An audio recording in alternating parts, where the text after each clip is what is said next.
اداروں کا ذکر کیا، جن اداروں کا کام ہے کہ یہ ڈسٹرکٹ لیول سے موومنٹ شروع ہوتی ہے جب لوگ موبلائز ہوتے ہیں نا، روڈز کو بلاک کرنا، جی ٹی روڈ روکنی ہے، میٹرو موٹر وے بلاک کرنی ہے، کسی ہاسپٹل پہ پولیس تھانے کے اوپر ہوتا ہے، تو وہاں پر کن کا کام تھا کہ ان کو چیک کر کے روکا جاتا کہ یہ کام آگے نہ بڑھتا؟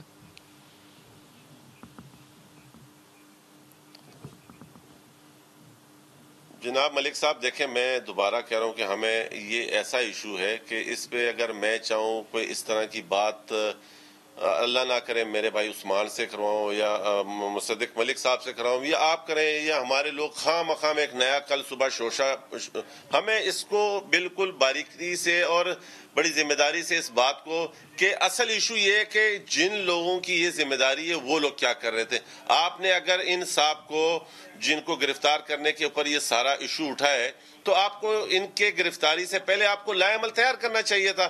آپ نے کس سوچ کے تحت اس کو گرفتار کر کے کیوں یہ پیٹرول پہ آگ کی تیلی ڈالی؟ وجہ کیا تھی؟ اتنے سینسیبل ہم نہیں ہے کیا؟ ہمارے ادارے بغیر کسی سوچ کے، بغیر کسی تیاری کے اتنا بڑا کام کر جائیں اور پھر بکتے 22 کروڑ عوام، پھر ہم اور آپ لوگ عام آدمی بکتے. اس پہ پوچھ گچھ کیوں نہیں ہو رہی؟ اس پہ کیوں نہیں پوچھا جا رہا کہ ہم کوئی اسٹیپ لینے سے پہلے ہماری ہمیشہ ہی آپ کی تیاری نہیں ہوتی؟ مطلب میں دیکھیں، میرا دل نہیں چاہ رہا کہ میں اس پہ کوئی پولیٹیکلی پوائنٹس کروں.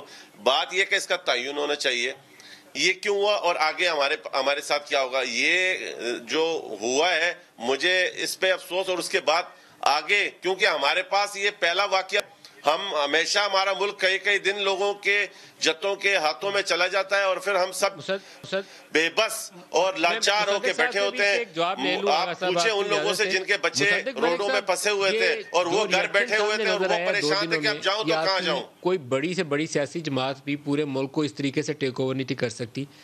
ایک ایسا ایشو ہے جو مذہبی طور پر دلوں کے قریب ہے، اور آپ کسی بھی مسلمان کو ایسی بات بولیں، اس نوجوان کو، بہت سے نوجوان بچے ہیں، بالکل ٹین ایجر بچے نظر آتے ہیں پروٹیسٹ کے اندر، اس نے آگ بگولا ہونا ہے اور سڑک پہ نکل آنا ہے.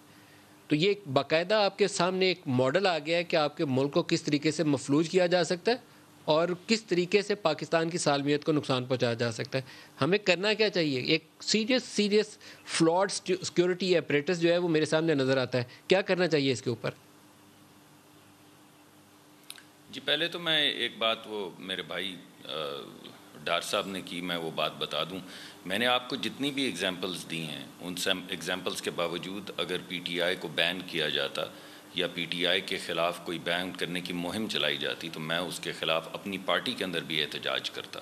میں سمجھتا ہوں کوئی وجہ نہیں تھی، اگرچہ وائلنس ہو رہا تھا پورے ملک میں، اگرچہ آپ اگر ایک دم سارے شہر پیرالائز ہوئے ہیں تو عمران خان صاحب نے بھی ایک دن کر کے پورا ایک شہر جو ہے اس کو پیرالائز کیا تھا اور بند کیا تھا، اور بالکل اسی طرح کیا تھا. لیکن اس کے باوجود میں سمجھتا ہوں کہ یہ حق اس وقت کی حکومت یعنی ہماری حکومت کو نہیں تھا کہ وہ پی ٹی آئی کو بین کر دے.